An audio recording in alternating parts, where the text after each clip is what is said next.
Hello, everybody, and thanks for tuning in for our little panel discussion today about the Bachelor of Music degree and also about what it's like to be a musician living and working in Ireland today. So I'm delighted that I have 4 of our graduates from this degree to talk to, and they'll do most of the talking. I'll just introduce them. We have 2 graduates from the last couple of years, and then we have 2 graduates from a little bit further back in time. We won't say how many years, so embarrass anybody. But before I ask them the questions, which hopefully will help you make up your mind that this is the course for you, I just want to introduce myself. My name is Dermot Dunn, and I'm the program chair. It's kind of an admin role. I look after things to do with the music degree. So if you have any queries at all, you get in touch with me. We can chat by email or by Zoom. I'll give you my email address at the end if you hang on that long. And without further ado, I shall introduce you to Luke Lally Maguire. And Luke, can I ask you, first of all, to tell us a little bit about your first year experience on the degree, settling in and how you got on? Yeah. Well, I'd say there was probably an adjustment period, all right, at the beginning, probably about 2 or 3 weeks just to get settled into college life. But also just the structure of the music degree and what's required, and what kind of work is involved. I was only saying, now that I've graduated, I'm still with my piano teacher that I had throughout the degree. And I was only saying to her the other day, just thinking back to probably the 3rd lesson I had with her. And she'd given me one piece to learn, and I'd gone off and I'd done some work on it, had it kind of half learned, prepared. And then she'd also mentioned another piece, and she said it to me then in the lesson, and have you got the other piece, And I said, I didn't know I had to do 2 pieces at once. So it was definitely, I think she was kind of looking at me like I had 2 heads at that point, So yeah, definitely an adjustment period there. But no, I very quickly got settled, really enjoyed it from the get-go then. And just kind of quickly realized that when you get into studying music, your professional life really has begun there. Working as a musician begins there. It doesn't start after a degree or after you finish. Were there many in your class? There was about 25, I think. Yeah. So you got to know each other fairly quickly. Oh yeah. A lot of the first year classes are together as well, where you have everyone in the one room. And can you tell us a little bit about the typical day, if such a thing exists, or maybe it would even be better to say a typical week, because I know days vary. Yes, every day is different. Yeah, I really enjoyed that. It's different to secondary school where everything is timetabled, 9 to 5, so I really enjoyed the extra bits of freedom you got around the timetable. I just think you're very lucky on a music degree in particular, because most 14-hour degrees, you have a lecture at maybe 10 a.m. and not another one until 3. That is the case, but we're lucky musicians because we get to practice in between that. And that's the time to practice and, and use the facilities that are available there. So there's always time to be filled. You never run out of things to do. It's great. Good. And you got plenty of time to practice, yeah? Oh, yeah, too much. Never too much. Yeah. What was the main reason that attracted you to study on the BMUS degree at well, it was DIT then, but TU Dublin now? Yeah, I think like anyone, just love and passion for music, and knowing that I wanted to work as a professional musician, and having somewhat of a background in classical music at that point, it seemed like the degree to go to. And I really liked that it was general to begin with, that you got a feeling for different areas that you could potentially then specialize in 3rd or 4th year, whether it's performance, composition, teaching, or musicology. So I liked how it kind of funneled in then in that sense. Yeah, it was great. And you specialized in the performance. Yeah. Okay, great. Thanks, Luke. Thanks, so I'm going to ask Leanne now, if you could just tell us a little bit about the kind of performing that you got to do on the degree. Yeah, because it was a performance degree, that was kind of, for me anyway, I felt like that was kind of the center point of what we were doing. So I actually made a list of all the performances that I did throughout the 4 years I was there. Yeah. I remember in my second year, we did quite a large production of Orpheus and the Underworld, which is a hilarious Offenbach opera. And that was probably my first time doing a large scale production. So that was, and I was only in second year at that point. So that was a huge like stepping point for me. And then we also did The Merry Widow. We did numerous opera scenes as well at Christmas time. And we definitely had performances at John Field Room as well in the concert hall. So that was a huge part of studying the voice and studying opera. But we didn't just do opera. There was a lot of choral activity as well. We had 2 ensembles you could join. You could join the Choral Society, or you could join the DIT Chamber Choir, which is now the TUD Chamber Choir. And with those groups, we did Rachmaninoff Vespers, we did Britain's Ceremony of Carols.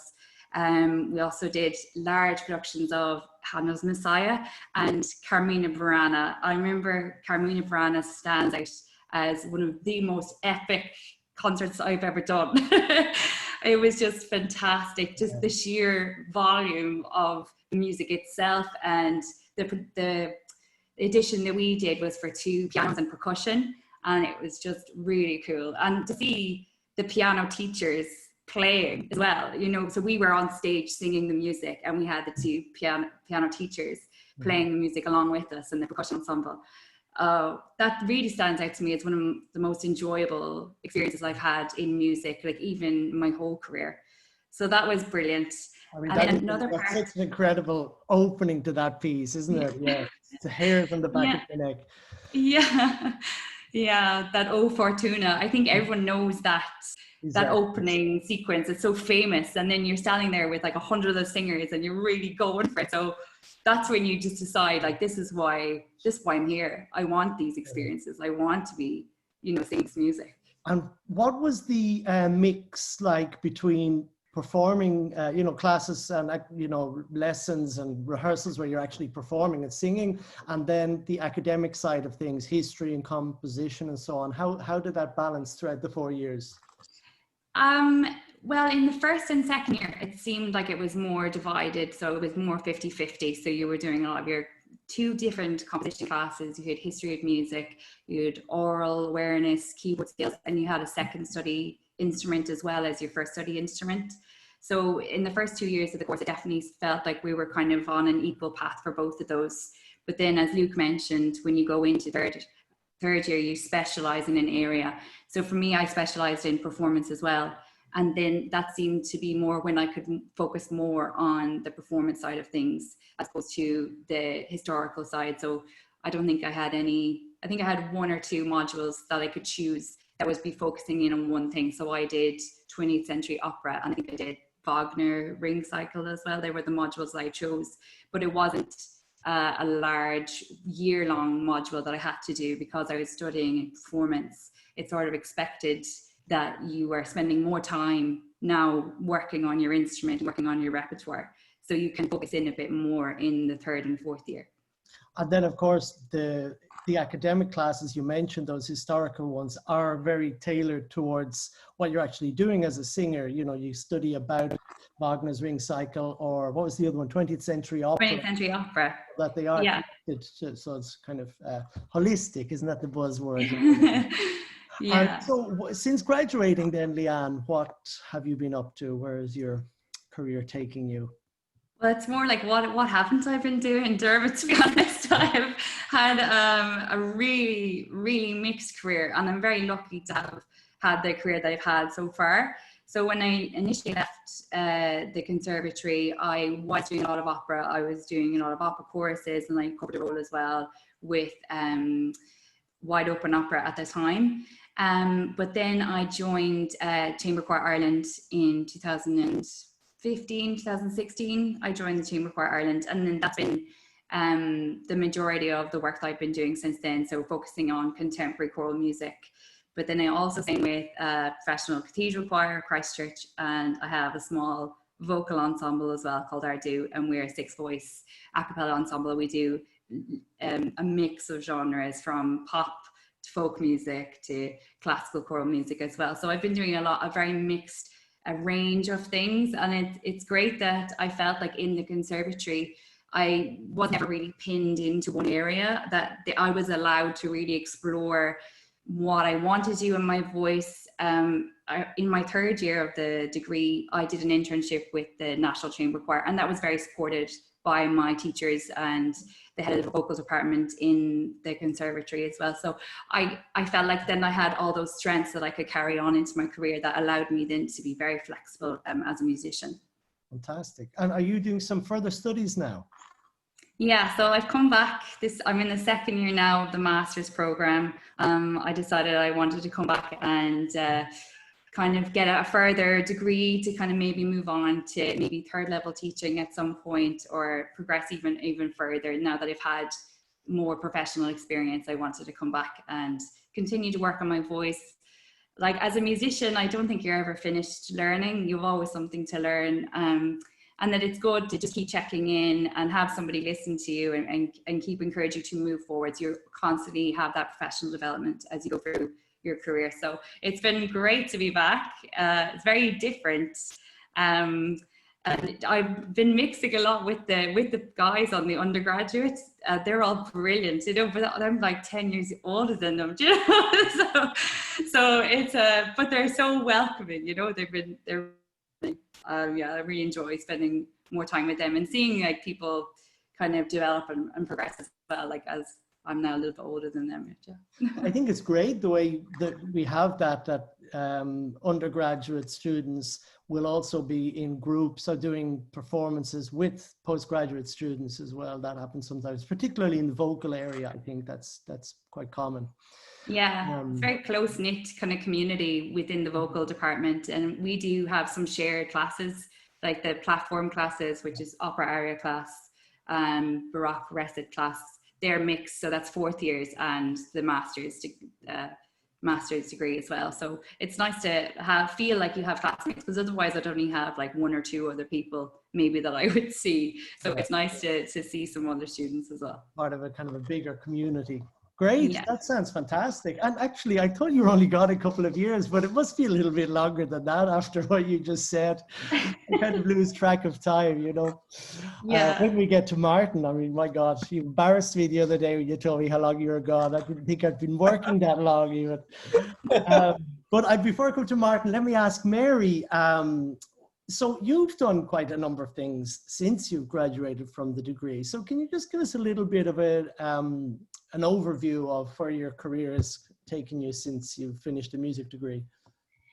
Well, straight after the degree, I went to work part-time for the Irish Baroque Orchestra as their administrator, and a time of a lot of change for the Baroque Orchestra, and a really good grounding in the Arts Council and Arts Council applications, and managing a national group with a quite small budget, which is what I would recommend to anybody in the music degree to make themselves aware of, which is the business side of music. Because as Dave Brophy, my conducting teacher inside DIT at the time, on the very first lesson with us said, you are a business, and the sooner you realize that, the better you'll be. So and I would recommend as well to any other students in this area to organize their own events, because it's an eye-opening experience in and of itself to become aware of that side of the business. It helps you enjoy the performing side of the business a lot more if you understand the mechanisms of the other. But after that, then I went on to become what I am now, which is the planning and events manager for the RTE Concert Orchestra. Very varied orchestra. We do everything from contemporary to Baroque. Like, we do a massively broad range of repertoire, which requires a lot of adaptability. We're very fast moving. We record, we perform. At the moment, we're just recording because there's no live events.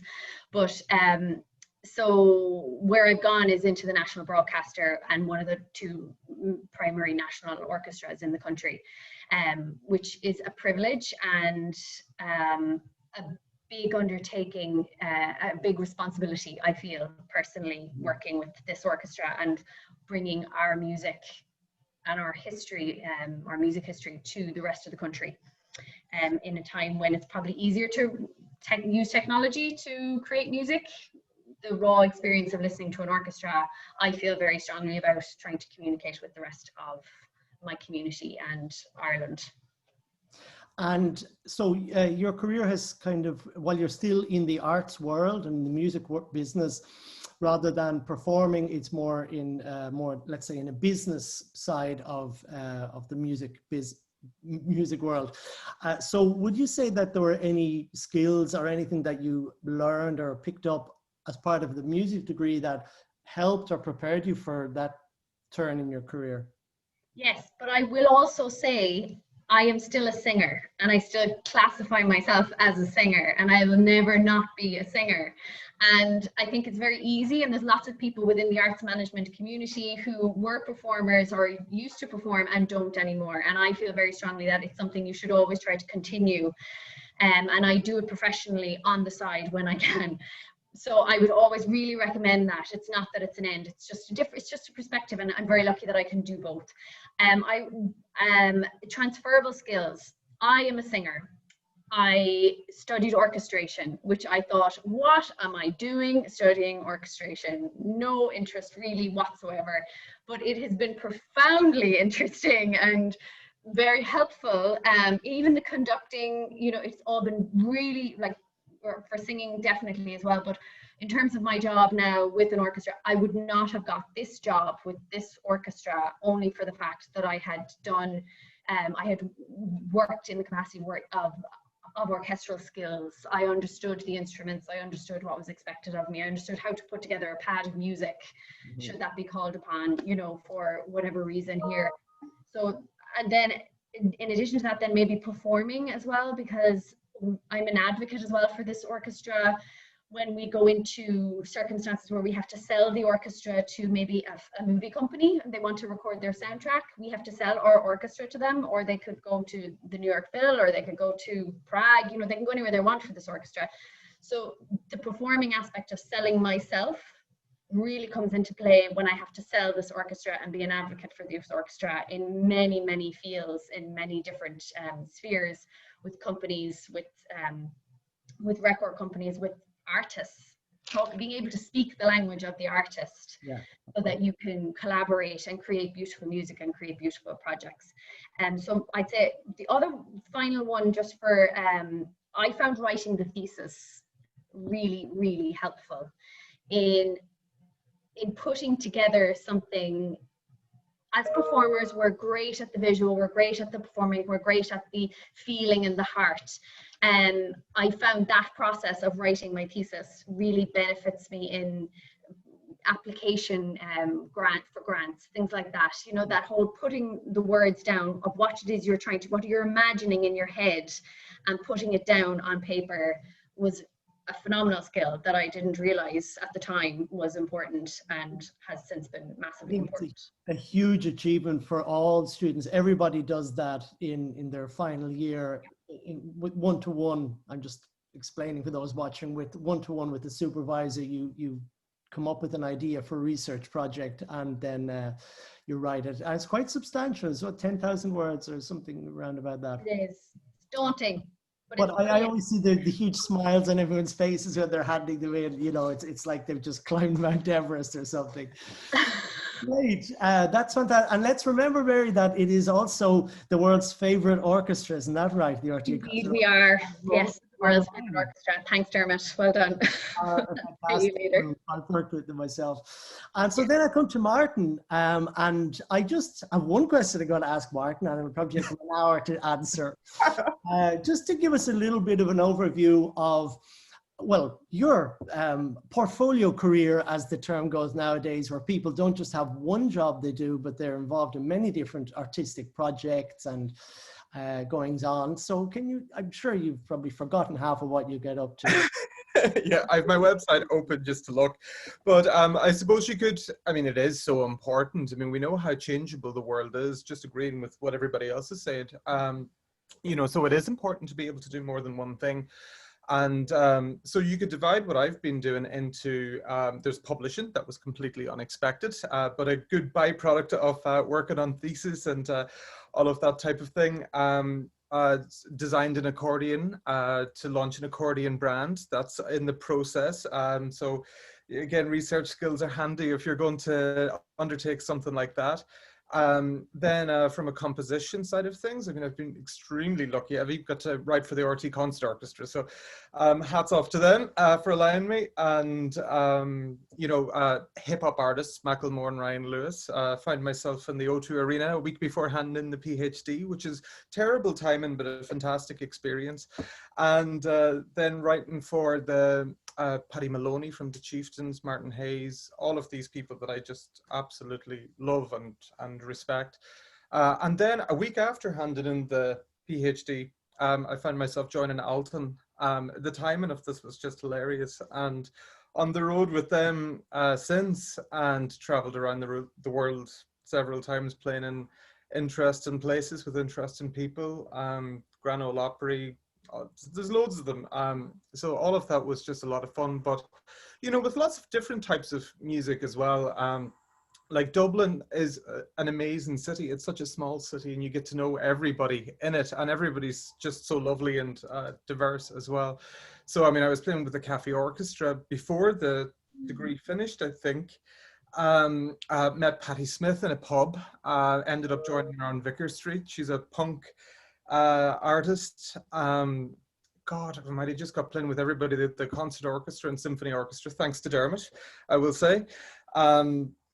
And God, I think I mean, there's just so many different genres, and you know, between the jazz and the traditional, I suppose traditional is the main thing, and then research projects. So there's a lot of sort of trad orchestra stuff going on at the minute, so in composition. So you'd often find yourself researching old collections from particular areas. So for instance, I'm researching now this 11th century conference that took place in Glendalough that resulted in this strange code that they've only recently been able to decipher, with these 24 rules of music in the medieval world. So I'm sort of working knee deep in dissertations, trying to understand this for a commission. Previous one, cut short by COVID, was for a 100-piece trad orchestra and 30-piece choir. And that involved research in this recently discovered collection of really gorgeous music and songs that were collected just after the famine in Donegal. And was about to write for a 100-piece fife orchestra. I didn't know there was a fife tradition in Donegal, so they even gave me a fife to practice on. So I mean, really, it's a big adventure. I mean, and it's just fantastic. With indie, Dublin has a great indie band scene as well. So I mean, God, I mean, I've ended up writing Japanese traditional music. There's some fantastic traditional Japanese musicians in Dublin playing shakuhachi and all of this type of thing. And of course, you know, it's hard to not land yourself in the middle of them all, you know. So it's and then Eurodney. I played in the precursor of Eurodney. They were called Hora. That was the first band I joined when I landed in Dublin, and didn't know anybody. So there was your 7, 8 and your weird time signatures, and ended up playing in Bill Whelan's The Train, which was his first production since Riverdance. And I am a massive fan of Bill Whelan, and he had a very interesting idea of what way the piano accordion should work, which was really challenging and really good.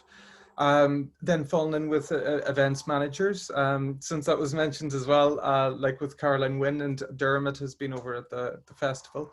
And I mean, I ended up researching 19th century cattle and music that were in these organ collections, and trying to bring that back to life. And then back to Bach, the two of us playing, getting to play Bach. When you talk about all of these diverse activities and research and that I remember in first year, you couldn't even read the bass clef when you. Oh, you're absolutely right. Yeah, you're absolutely right. You'd be so delighted. I've since learned the alto clef as well, which is the tenor clef and all the clef. Yeah. But that I mean, that's so exciting, and I'm sure there's many more projects you can't even imagine at the moment, which are in store for you and for all of you. You know, there's so much going on. It really is a busy and diverse music scene in Dublin for such a small city, as you said. And of course, we're very connected now internationally with what's going on in other countries, people traveling into Ireland and people traveling out. But I realized that I've gone on a little bit longer than I said I would. So maybe I should just before I wrap it up here, for anybody who's still watching, you know, I'm going to share my screen here with my email address. I just popped that up there. So that's me. As I said at the beginning, if you need any more in-depth information, or you have queries, questions, you want to know something about the auditioning process or the application process, which is through CAO, then please just send me an email and we will chat on Zoom or by email or whatever, or by phone. And I'd be very happy to do that. So I just want to say a huge thank you to my 4 victims or volunteers, I don't know what, today. And thank you all for tuning in.